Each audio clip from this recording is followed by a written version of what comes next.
เอาแต่เฮ็ดกันกันยังบ่อายเนาะสิให้ข่อยอายจังไดล่ะแม่แต่เฮ็ดกันแบบนี้ก็ยังบ่อายเจ้าเฮ็ดบ่ให้ข่อยนับถือบ่ให้เศร้าบ้านเศร้าซ่อมให้ฮู้เลยบ่รับแต่ก็ย่าข่อยมีทะเบียนสมรสย่าก็เอาเงินมานี่ล่ะถ้าบ่ทันก็เงินแล้วก็พังแหละก็ซ้ำหาพังทั้งคู่แหละมีเรื่องมีราวกันแหละนั่งซื่อๆมีบ้านชู้เนี่ยตัวเมียว่ามา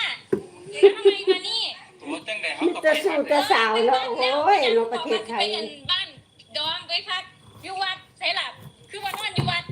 เป็นต่อให้บ่ได้เป็นต่อให้บ่ได้ต่อให้บ่ได้คือเป็นหยังคือต้องมานี่ซะเด้เพราะว่าอีกบัดนึงมานี่เดี๋ยวต้องสะเดาะคอมืออื่นคือมาหานี่พักกันมานี่แม่กันเตรียมมันสิ